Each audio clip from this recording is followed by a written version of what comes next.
આજ અમે ઘનશ્યામ મહારાજને ચંદનના વાઘા કરવા ગયા હતા.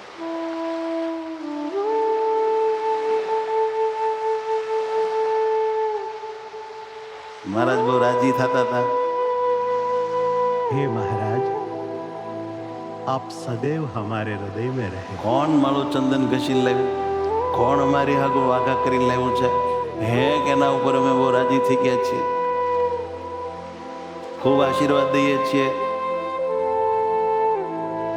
જેણે આટલો અમારામાં ભાવ રાખ્યો એના બધાય દુઃખ અમે ટાળશે. માથે ચંદન લગાવ્યું, છાતીએ ચંદન લગાવ્યું, સાથળે ચંદન લગાવ્યું, નાની એવી ધોતી બનાવી, પછી ગોઠણે ચંદન લગાવ્યું, પછી કાંડે લગાવ્યું, પછી છે ને સરસ મજાના ચકડા લગાવ્યા, કાને લગાવ્યું. મહારાજને બહુ ગમ્યું.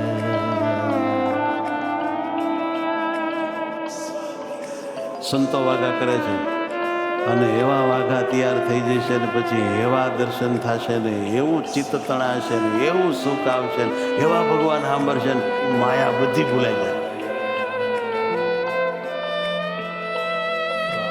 કેવું મહારાજનું સ્વરૂપ કેવું લાગે? પછી આપણને કેવું ગમે? પછી કેવા ભગવાન યાદ રહે? કેવું ભગવાનમાં ધ્યાન રહે? આમ નામ જગત ભૂલી જવું છે ને ભગવાનમાં ડૂબી જવું છે. આ તમને કહ્યું. આમ નામ કરી કરીને ભગવાનની વાહે કાંડા થઈ જાય.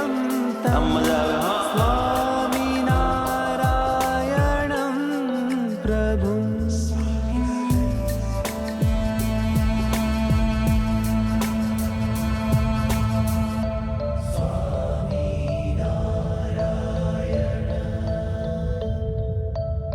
અને ઘનશ્યામ મહારાજ એટલા રાજી થઈ રહ્યા છે કે એની કોઈ સીમા નથી.